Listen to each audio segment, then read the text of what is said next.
So on top of drawing for all my life, it also led me to drawing my very own comic. Um, Obviously, it's very very little small known ish comic, but long story short, I went to a convention. I think for the first time I went to like a convention somewhere around I think Austin, Dallas, Austin, somewhere around that. And I found like a couple of people who I met, who I was friends with around Facebook at that time, and I met them at the first, in person for the first time, and they were really cool. They were really nice, and just wanted to show them some of my work. What was that? It was like friend. I was friends with a friend um, of someone on Facebook who was doing like I think it was like a fan show, a fan made TV show at the time that never really went anywhere, or fan film or whatever. And uh, one of them was a friend here, the Shannon Brewer, or Shannon Live now, but um, yeah, I met her the first time. Saw what was her boyfriend at the time, Matt live. Is it like right here? If you didn't focus. Um, I met them. They were seemed really cool. Got to know them a little bit and just showed them some of my artwork because it's just something I like to do. And they said that they were trying to get like a comic based off of a band that they were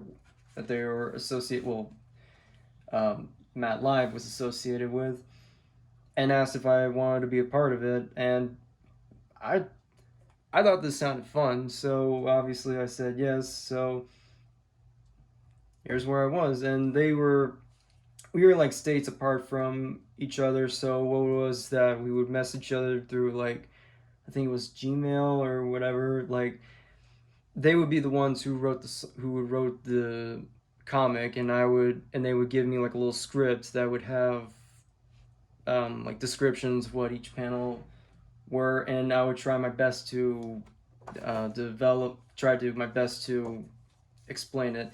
And I'm just now realizing they would do, they would give me a script that would describe what was happening on the on each page. So, and I realized that I was holding the wrong issue. This is the first issue of this, and I just wanted to share a little bit of how this happened. Like you can see, like this, the first page of it. Uh, it's really hard to really look at some of this now, because um, this is very like rough for me to watch some of it. But here's how it looks like in the actual issue. But here's what the actual panel was. Nothing much to say. It was just a simple um, splash page of like a band just at a concert or whatever. Um, but yeah, so this is like penciled, ink, and colored. So it's like I was doing it all. So here's another one. Again, this is kind of like this is how it looks like it, and this is what it was on the panel with like the main lead. So what it was in the script for this one is that he would play like he would be singing, but it would be like, and we will fly away. I think somewhere around that. Um, and so that was just sort of my take on how it would be, how it's done. However, looking back on it, I feel like if I were to redo this, I would probably would do have it just be like two pages or not two panels of him, and we will fly, and then this whole panel that's just zooms out and everything, seeing the whole scale where he would scream like away, like getting the full scale of everything. Actually, I could have sworn I remember I did sort of a redesign somewhere where I did sort of like that. And here's where, you know, the concert's over, he's talking to like audience, and I had it where the audience was like close up to the camera and every, like you see the back of their heads of some people, and you would hear and you would see the and the word bubbles would uh, hang on, let me see if I can actually describe what I'm talking about here.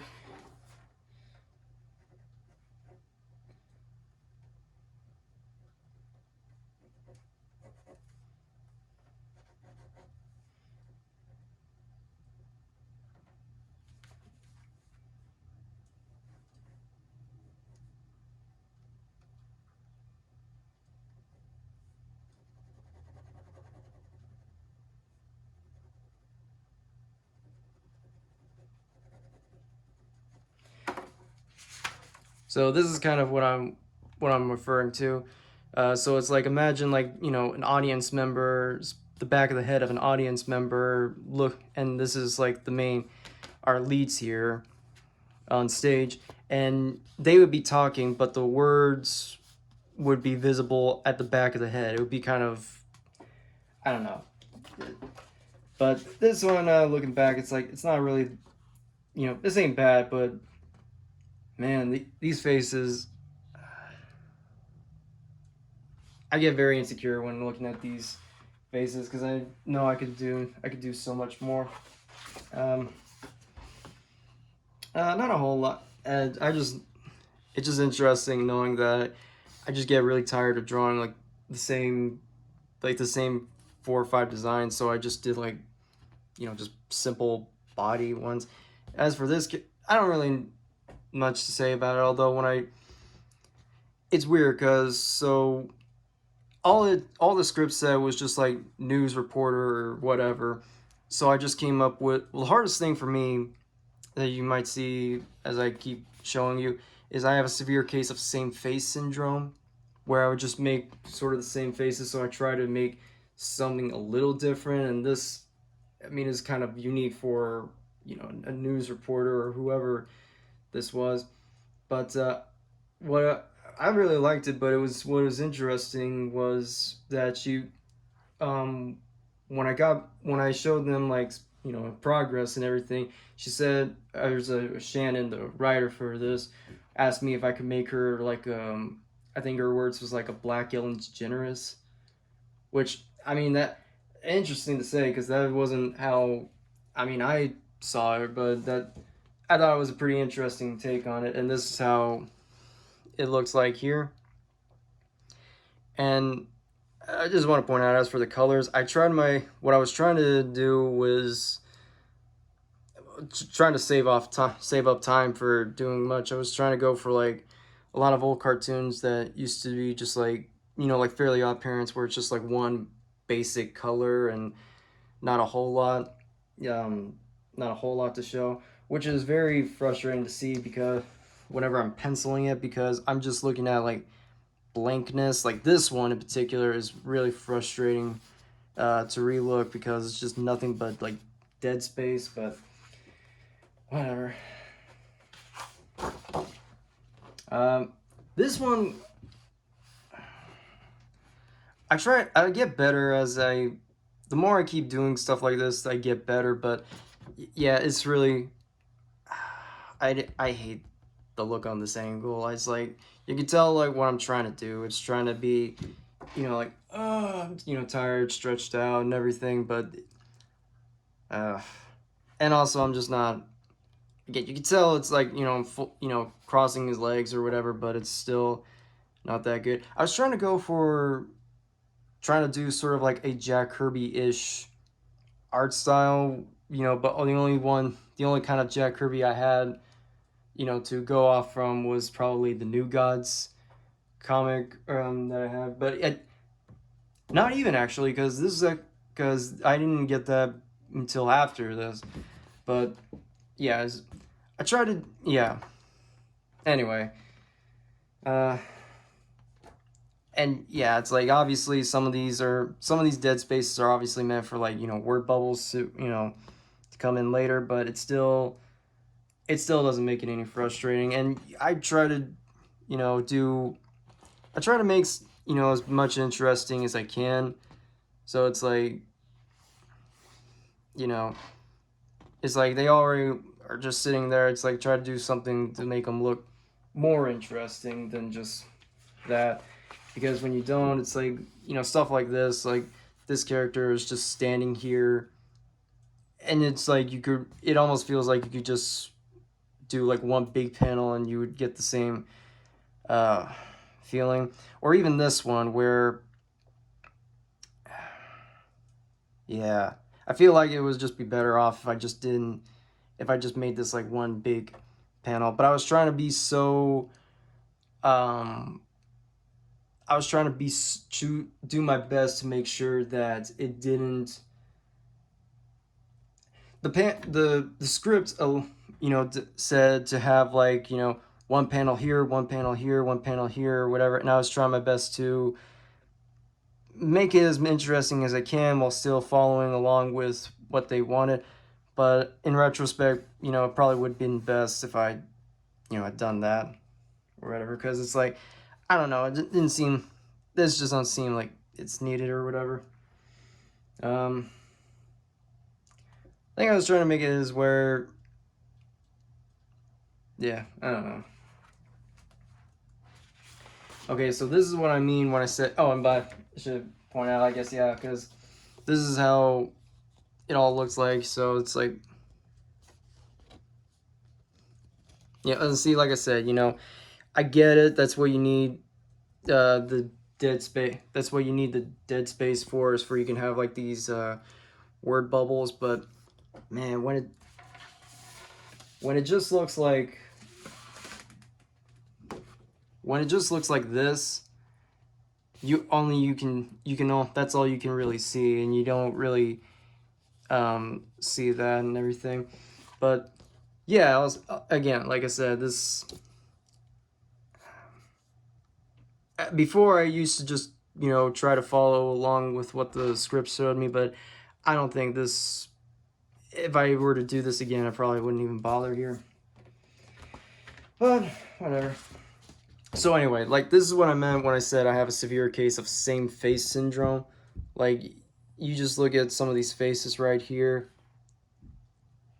and it's like these two in particular, like, these are very guilty on that. And you can tell that I'm doing my best to not be that. Like, give him a mustache, give him spiky hair, give him a ponytail, but it just doesn't work, sometimes. I feel like I get better.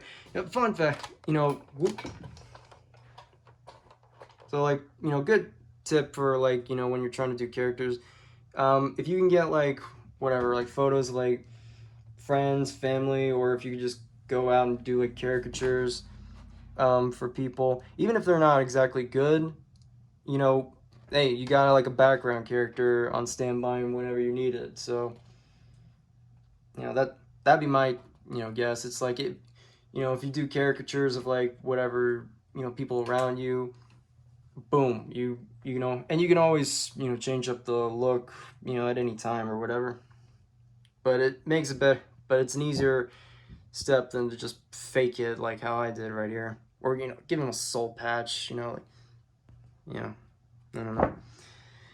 And again, like I said, just when you're doing like 3 or 4 panels of the guy just standing here, you try to do at least as many panels as you can to differentiate like that, give him like a side view, or behind or at his back or whatever, just any, or even like I said, by at his knees or whatever, just any, or at his legs, just anything to make him look a little more interesting. And again, more same face syndrome. Like,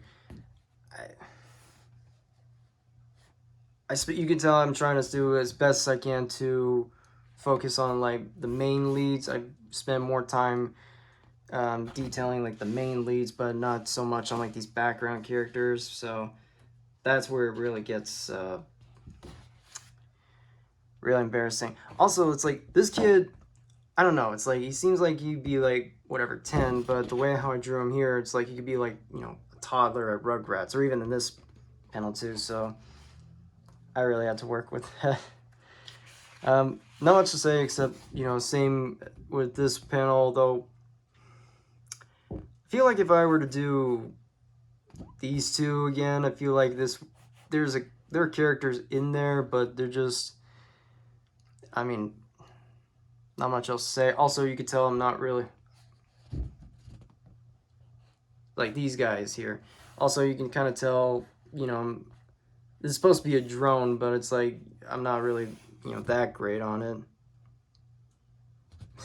I just even now notice like you don't even see the faces on here because I was really trying to hurry it up because the last thing I want is, you know, because I know that they were waiting for me because I wasn't, like I said, you know, in the comic, it wasn't just, you know, drawing it. I was drawing it, inking it, coloring it, and this is like my first official work as a comic.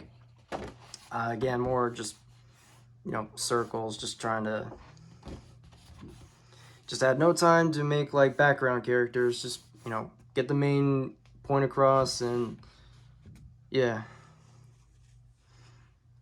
And again, try to do whatever I can to avoid just doing the same, you know, shot or whatever. So like, you know, pound, you know, fist or whatever. It's like point finger and everything. God, this face looks bad. This looks really bad. It just kind of looks like I'm just kind of sketching or whatever.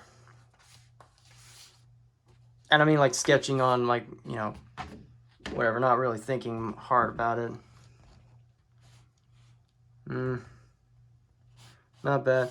What was really kind of a tricky thing was that some of these places that I don't really know much about, like what, you know, because this is supposed to be like whatever, a soup kitchen or something like that, and I don't really know much about how soup kitchens look, so I just get like, you know, as basic as, you know, an idea as I can get just to get the point across. And my God, this background. I can just only imagine there has to be like a word bubble in there somewhere. Let me see. Ooh. So it's like you can tell like some of the borders kind of got cut out and everything. So I don't know if that was on me or what, but okay. So this was a little better than how I did it, but still, it's like, why did I guess I must have thought that this wasn't, you know, good enough, so I tried to do like the scratch line so I could give it more depth, but is, and like I said, you know, like just do basic. Well, I mean, it's not bad. I think it just helps because of the, you know, simple colors. You know, I don't know. Is the face? That face.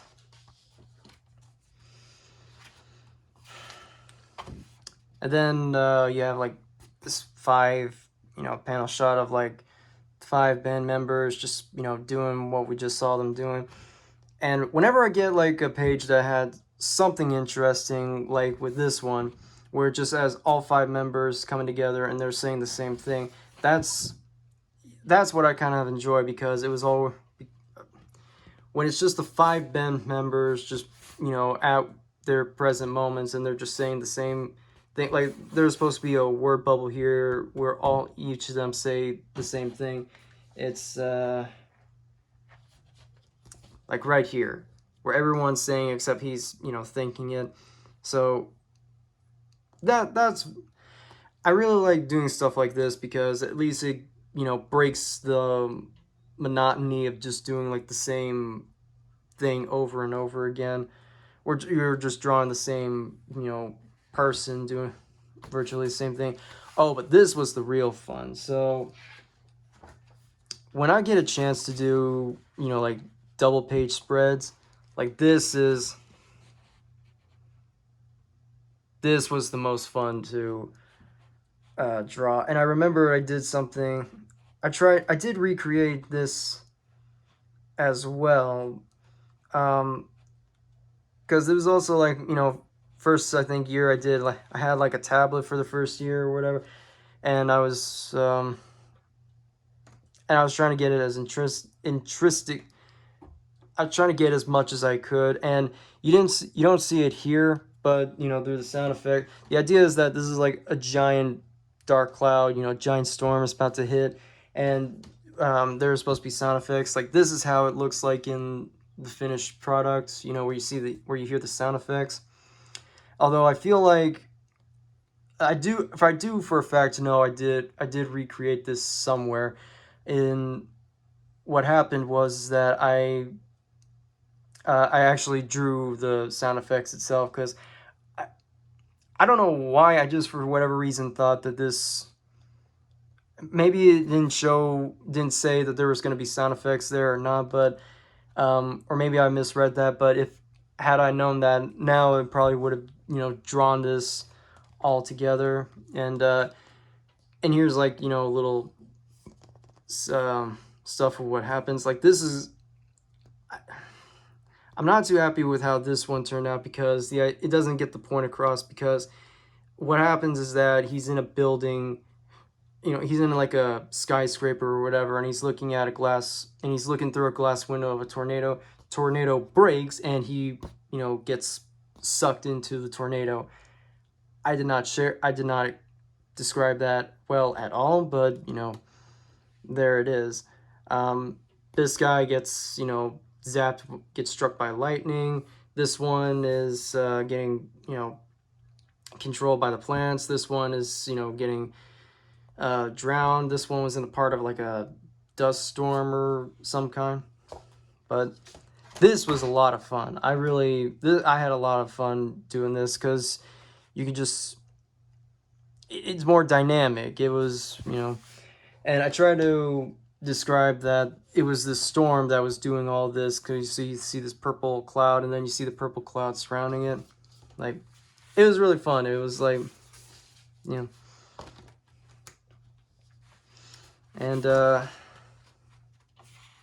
this was another one. Like, it wasn't or maybe it was. I think it was supposed to be like a 2-page spread, but the only thing that spreads is like here.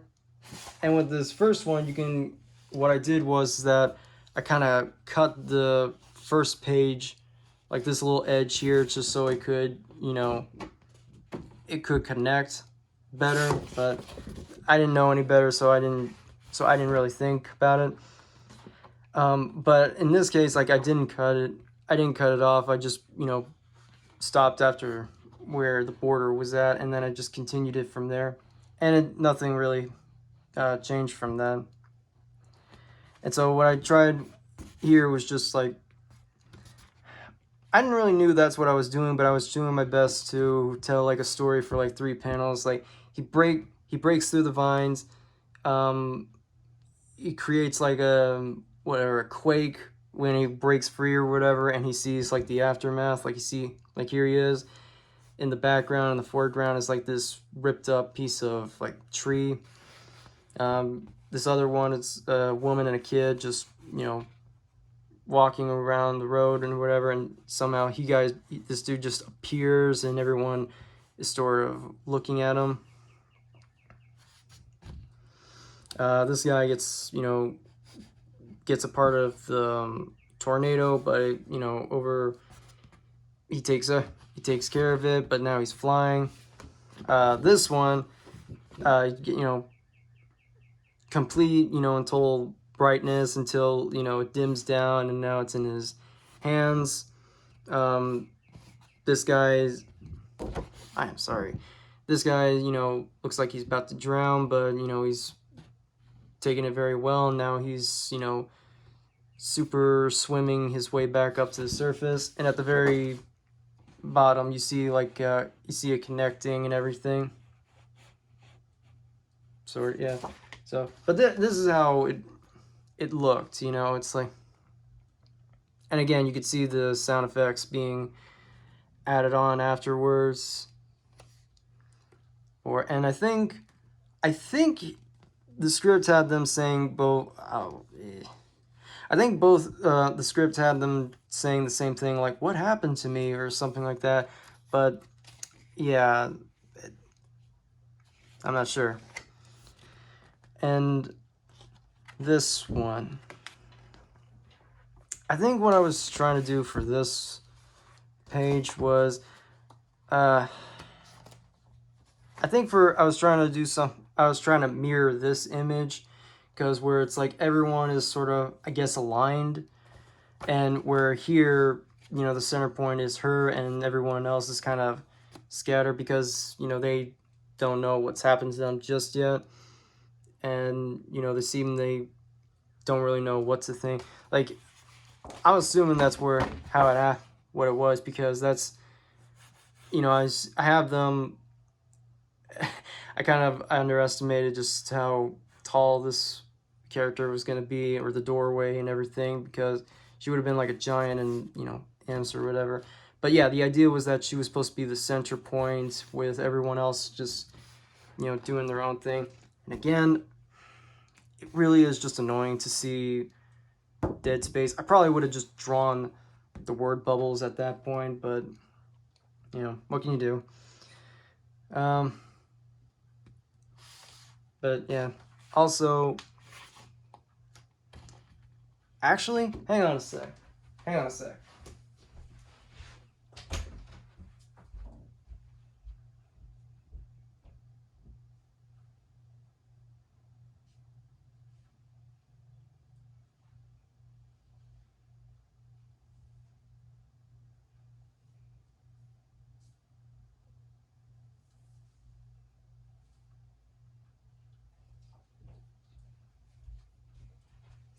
Sorry about that. But first off, yeah, so this is the next page, where they try to say what happened to them, and, it's a secret at the moment. So with this one, this guy's power is of his invisibility, obviously, right here. And this guy's power is invisibility, and I try to make it, this panel very interesting, not just the same, just show a person, just not the same show a person, just standing there or anything. Try to make it interesting. So I made it where this part of him was about to go invisible, and you saw the other three in the background and him just right next to you. I was trying my best to show space, show like, staging where everybody's at. So you saw, he's right, the invisible. So it's like he is right here, and he is, like right next to him. Like, that was what I was trying to accomplish. And same here, it's like trying to make it very interesting. So you had this really interesting shot where you see all four of them, them kind of looking at, the spotlight that he's making in his hands, and you see the guy flying, all you see is his foot there, just to make it more interesting and show that, where everyone's at the moment. And of course the guy's flying, and I must have was just getting really tired at this point, because I wasn't even trying at that point. But okay, and yeah, and this is how it all looked at the finished product, where you can, and he's like, "Matt, play that riff again, I have an idea," and you'll hear the musical waves. And I keep saying, like, it's like I would have done this, I would have done that. Here's actually a recreation of that, like how I would have done that now, like you would have seen. So this is a better idea of what I was trying to describe here. So you see this guy, and you see this guy, I'm sorry, showing off his abilities, like sunlight in the palm of his hands, but he's supposed to be talking. So I would have just leave out this kind of space here for the dialogue, see, and then you see him, and then you see him. This I was trying to actually imitate, like the same kind of body position that I would see from a Jack Kirby comic. So that's that's why he has his legs standing out the way he does. And same here, like this guy, I don't, you could tell that I was trying to do, I was trying to add words here, you know, because this, you know, blob of water that was supposed to be sort of like his word bubble. Same thing here, and it's I love I love this so much more better because it just looks so much more well done compared to that. You know, I'm half and half with the invisible one because I do like this, but this one is not that bad either. Like I like the idea of you can use like the dotted lines, and that's, you know, defines how um yeah, that he's invisible. I kind of like that. But here, when you get to the whole like, man, play that riff again, I got an idea. You actually see the you see like the neck of the guitar just kind of, you know, soaring around, and I feel like, and I kind of left some space here um, for whatever, for like dialogue to work. Like you could just write the word bubbles, and kind of what that's kind of what I was trying to accomplish there. And finally, it's just, you know, one last final page that sort of mirrors the hang on, that just sort of mirrors the opening shot. You know, it's like here it is. We're the evolution revolutionaries. You know, that, you know, that kind of fun stuff. And as for the this page, this one page I found, I also recreated it in the style, and I really liked the way how I, you know, did this. It actually, you know, it almost kind of looks like it would be sort of like a uh title card for like a show or whatever, because you see like, you know, this one ticket, story by yada yada, artwork by yada yada, maybe like a little tagline or whatever. um but I just really like, and this is where I, you know, got a lot better with the faces, you know, but unfortunately this form never really got published. But yeah, yeah, just just a little walk down through memory lane just to show you what I've done. And this is not the only one that I did. I actually did 4 of these comics. 3 only got released, but 4 of these I got, you know, to share. So until next time, yeah.